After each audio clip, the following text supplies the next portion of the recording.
యదా యదా హి ధర్మస్య గ్లానిర్భవతి భారత అభ్యుత్థానమధర్మస్య తదాత్మానం సృజామ్యహం పరిత్రాణాయ సాధూనాం వినాశాయ చ దుష్కృతాం ధర్మ సంస్థాపనార్థాయ సంభవామి యుగే యుగే.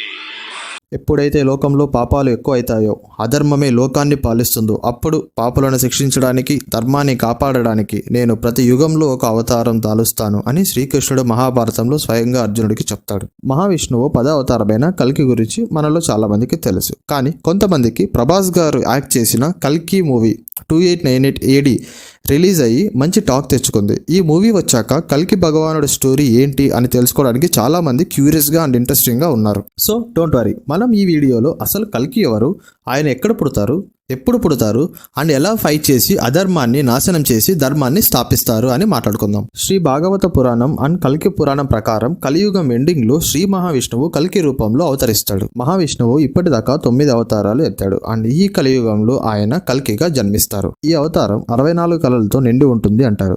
భాగవతంలోని 12వ స్కందం 2వ అధ్యాయంలో కల్కి భగవానుడి అవతారం గురించి పూర్తి వివరాలు ఉన్నాయి.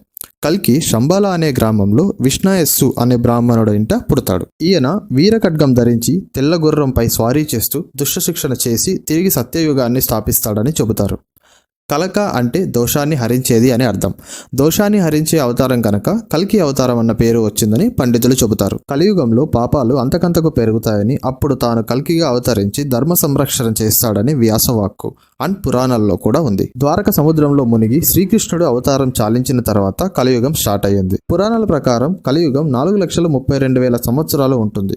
కురుక్షేత్రం అయిపోయిన సమయం నుంచి ఇప్పటిదాకా 5,000 సంవత్సరాలు మాత్రమే గడిచాయి.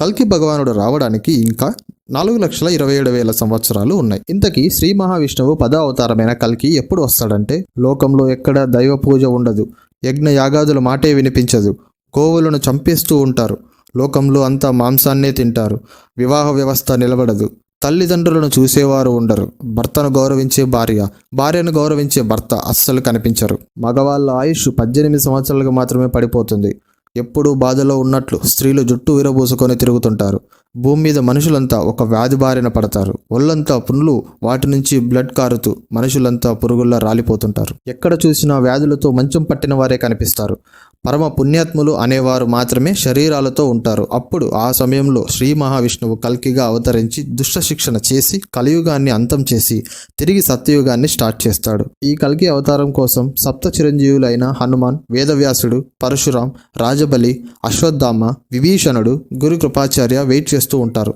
వీళ్ళంతా కల్కి భగవానుడితో కలిసి కలితో పోరాడుతారు. వీరంతా ఆయనకి చిన్నప్పటి నుంచే తోడుగా ఉంటారు.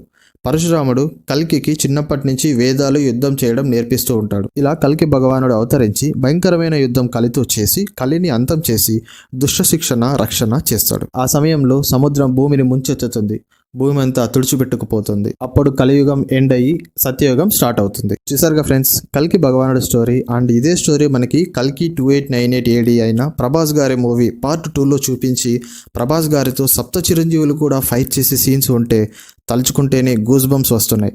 మీకేమనిపిస్తుందో కమెంట్స్ చెప్పండి. ఈ వీడియో మీకు నచ్చింది అనుకుంటున్నాను. ఇలాంటి మరిన్ని ఇంట్రెస్టింగ్ స్టోరీస్ అండ్ వీడియోస్ కోసం please subscribe our channel and like the video. ఇంకొక ఇంట్రెస్టింగ్ స్టోరీతో కలుద్దాం. Thanks for watching.